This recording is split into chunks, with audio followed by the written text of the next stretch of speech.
건강이 안 좋아진 아버지를 모셔야 할지 고민이 됩니다. 2024년 2월 14일 상카시아 이동. 안녕하세요. 오늘은 상카시아로 이동하는 날입니다. 얼마 전 성지 순례를 마치고 델리로 이동하는 길에 사르나트에 있는 전 인도 마하보디 소사이어티 회장 스님이 스님을 초대한 적이 있습니다. 스님은 오늘 상카시아로 이동하는 길에 사르나트에 들러서 마하보디 소사이어티를 방문하기로 했습니다. 새벽 1시에 수자타 아카데미를 나와 오전 6시 30분에 마하보디 소사이어티에 도착했습니다. 회장 스님인 리밧 마하테로 스님과 사르나트 티벳 불교대학 학장 반척 내기 스님이 맞이해 주었습니다. 차담을 나누며 리밧 스님과 반척 스님은 스님에게 여러 질문을 했습니다.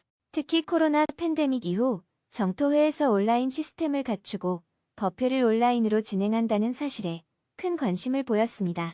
또한 요즘 불교계가 너무 물질주의에 빠져 있다는 것에 대해 우려를 표했습니다. 선배 선지식들의 정진과 전법 정신을 본받아야 한다는 점도 공감했습니다.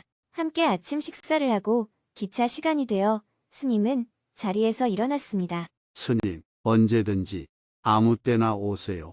오셔서 오늘처럼 공양도 하고 가세요. 스님 하시는 일에 도움이 필요하시면 기꺼이 돕겠으니 연락 주시길 바랍니다. 네, 제가 사르나트에 오는 날엔 언제든지 찾아뵙고 인사드리겠습니다. 스님은 무갈사라이 역으로 이동했습니다. 무갈사라이 역을 4km 남겨두고 도로가 꽉 막혔습니다. 도로에 꼼짝없이 서 있는 동안 9시 55분 기차는 떠나고 말았습니다. 이번에는 계획한 일정들을 대부분 맞추었는데 오늘 이렇게 되었네요. 아무리 검색을 해도 다른 교통편을 찾을 수 없었습니다. 결국 아는 분에게 부탁해서 택시를 타고 밤 10시가 되어서야 상카시아에 도착했습니다. 오늘은 길에서 21시간을 보냈습니다. 내일은 인도 정토회 이사회를 방문하고 상카시아에 사는 현지인을 위한 법회를 할 예정입니다.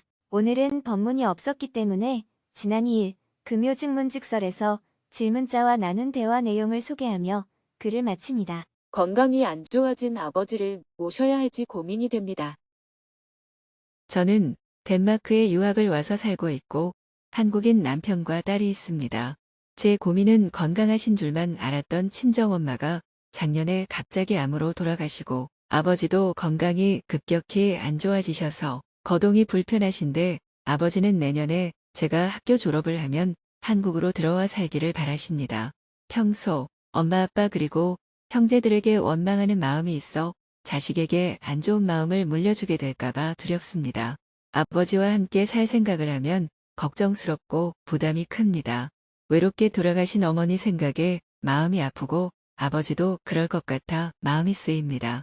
솔직히 아버지께서 물려주실 유산도 욕심이 납니다. 제가 아버지 노후를 함께하는 것이 좋을까요? 제가 어떤 어리석음에 빠져 있는 걸까요? 자식이 미성년자일 때는 부모에게 자식을 보살펴야 할 의무가 있고 자식은 어느 정도 부모의 말을 들어야 할 책임이 있습니다. 그런데 20살이 넘으면 부모는 자식을 더 이상 보살펴야 할 책임이 없고 자식도 부모의 말을 들어야 할 의무가 없어집니다. 성인 대 성인으로서 독립된 관계를 맺어야 합니다. 그렇기 때문에 어머니가 어떻든 아버지가 어떻든 한국에 가서 내가 책임을 져야 할 의무는 없습니다.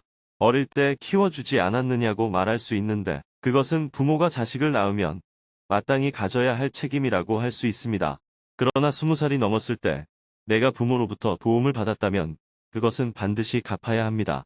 경제적인 도움을 받았다면 경제적으로 갚아야 하고 병간호를 받았으면 병간호로 갚아야 하겠죠. 질문자처럼 해외 유학을 나왔고 또 결혼까지 해서 아이까지 낳았다면 이제 독립된 인생입니다. 첫째, 본인의 가정을 놔두고 부모를 돌보러 가려면 남편과 자식의 동의가 필요합니다. 남편과 자식들이 그러자고 하고 본인도 그러고 싶다면 괜찮습니다. 그러나 현재 가족 구성원들의 동의 없이 결정한다면 그것은 독선적인 행동이 됩니다. 둘째, 내가 싫은데 가야 할 아무런 의무는 없습니다. 옛날 유교 사회에서는 그런 행동을 불효라고 생각했지만 그것은 지나친 인위적인 윤리입니다.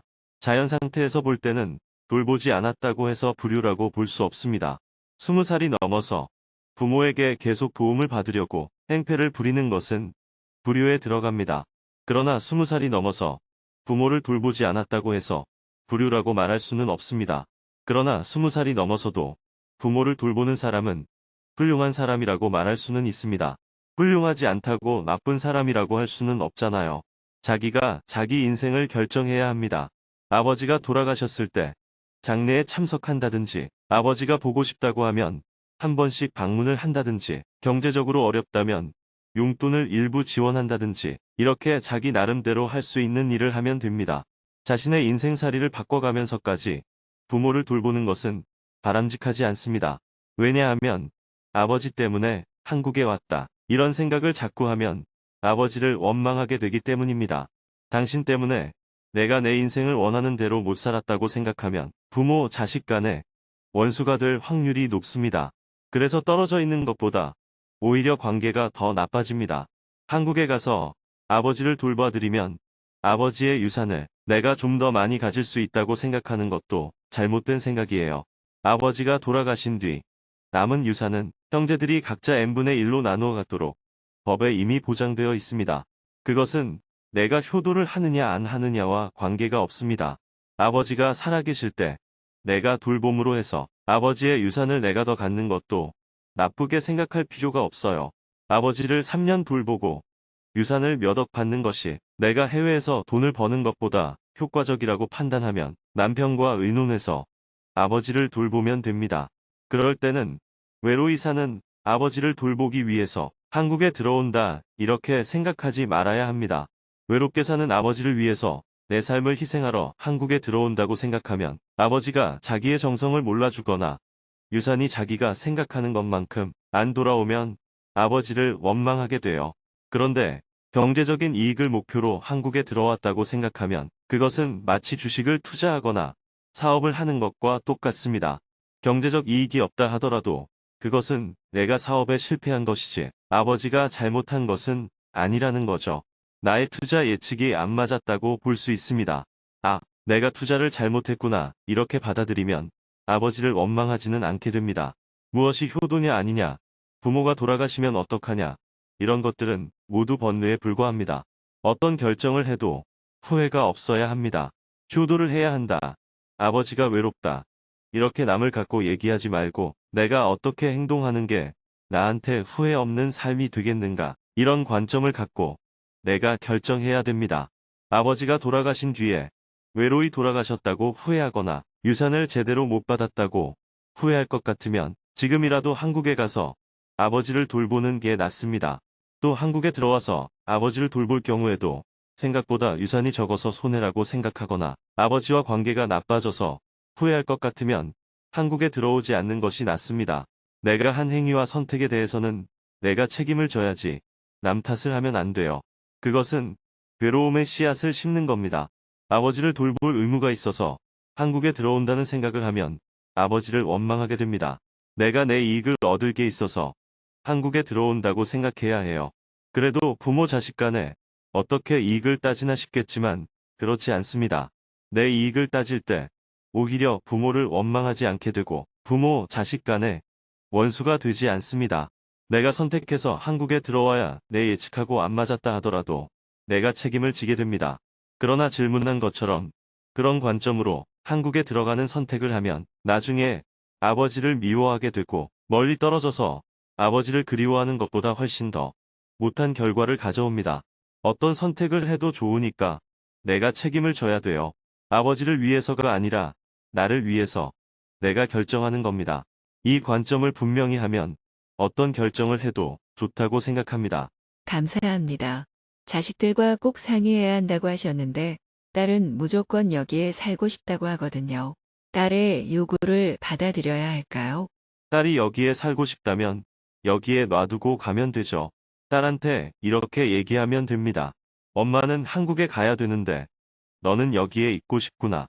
그럼 방 하나 얻어줄 테니까 네가 밥 해먹고 학교도 다녀라. 그런데 네가 혼자서 그렇게 못 살겠으면 스스로 일어설 힘이 아직 없는 것이니까 엄마의 결정에 따를 수밖에 없단다. 엄마가 결정했으니 너는 무조건 따르라고 하면 그건 명령이니까 바람직하지 않습니다. 동의를 구했는데도 딸이 동의를 못 해줄 때는 딸의 의견을 존중해서 여기에 살도록 조치를 해주어야 합니다. 반대로 딸이 원한다고 엄마의 인생을 딸이 원하는 대로 바꾸어야 한다는 것도 독선입니다. 부모가 아이들을 마음대로 하려고 하는 것도 안 되지만 아이도 부모를 자기 마음대로 하려고 하면 안 됩니다.